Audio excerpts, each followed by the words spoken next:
If like me on a cold night you love a prawn curry, then I've got the perfect recipe for you. It's my Cheats curry. So really simple. I've got some veg oil here that goes into a pan. While that's heating up, I'm gonna slice a little bit of ginger up. So I'm gonna need probably half this knob. So we just want really fine slices and then into little juliennes and then down into a nice fine chop. Hear that little nice sizzle? We've got a few curry leaves here and they're gonna go straight in as well. And as soon as that hits the heat, you're gonna smell how fragrant and beautiful it is. Gorgeous. Oh, yum. I love the smell of curry leaves when it hits that flame or the oil. So as you can see, the ginger has started to soften. So it's been in there for about a minute now, and it's a perfect time for the rest of the aromats to go in. So I've got a cinnamon stick, half of one actually, some bay leaves, and also some pods of cardamom. That goes in. We just want to give them a nice little toast, just for about 30 seconds, just so that the oil's kind of released from them. All right, we're going to turn that heat down as well, because we don't want the next bit to burn. So we're about to add spices to it. So if it's too hot, it's going to burn. That's looking gorgeous. In goes some Madras curry powder, a little bit of chili powder, and a tiny bit of turmeric as well. So the spices are toasting off. I'm gonna get on to chopping up my tomatoes here. Look, this is a really, really long process usually. It's annoying, but I kind of love it. I find it really relaxing to chop up tomatoes. I don't know if you guys do. I think it's a really weird thing, but I love it. So we're just gonna give it a rough chop. So we just wanna like kind of dice it. Look, if you don't feel like chopping up your own tomatoes, you can grab a can of tinned tomatoes. That's totally fine as long as they're kind of chopped up as well or diced. So just really rough, run your knife through it.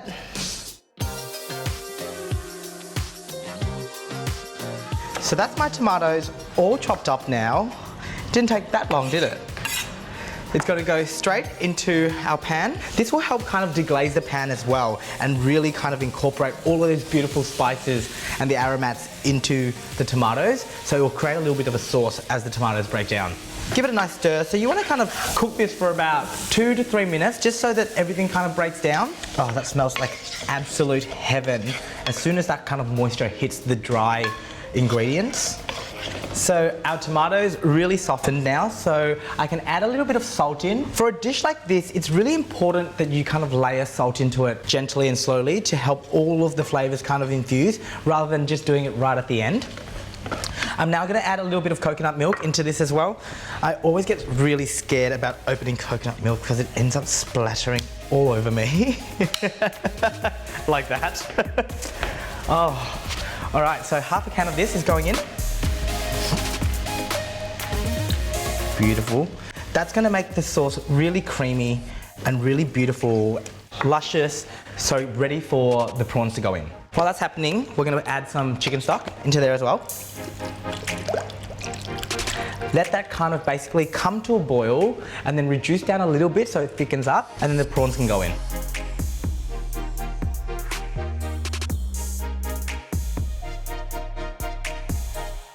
That's smelling so good, but I'm gonna give it a quick taste before I pop the prawns in. Yum. The turmeric's really coming through, and also that little hint of chili, but I think it needs a tiny bit more salt. So that's gonna go in, and then in can go my prawns. I love a prawn curry so much. Something about like that seafood and then all the layers of spices that I'm just obsessed with. So the prawns are such a delicate kind of protein that they don't take very long whatsoever. So this will be really quick. So while that's cooking, I'm gonna get started on my Raita. Really simple. I've got some Greek yogurt here. That just goes into a little bowl. We've got some lemon juice. So just probably half a lemon. This one's quite juicy, so I'll see how much I actually do need. Yep, that's looking gorgeous. I've got some mint here, just chopped up really roughly. Some coriander as well. Give this guy a quick stir. The freshness really, really complements how intense and like packed full flavor that curry is. Beautiful. Now I'm just gonna add a little bit of salt to this and then give it a quick taste. Let's try this. Needs a little bit more lemon juice. so that can go straight into a serving board. So I've got a yogurt naan here as well. It's already been pre-made. The recipe you can find on our website. That's that there. We're gonna put some of this beautiful raita into this little dish, just so you've got something to kind of put over that curry. This makes me so happy. Cool, so just a nice little serve of these beautiful prawns in the curry. My little Cheats curry. Basically, it's a Cheats curry because I didn't dry roast all of the spices. First, I used a curry powder, which is a mix of spices already. So it's just why I call it my little Cheats. But if you've got the time, dry roast all of your spices and your herbs because that's gonna really intensify all the beautiful flavors. That's looking gorgeous. That's pretty much all ready to go. I'm gonna give it a quick topping of this coriander, a little bit of the shredded mint. And that there is basically my Cheats prawn curry with yogurt naan and raita.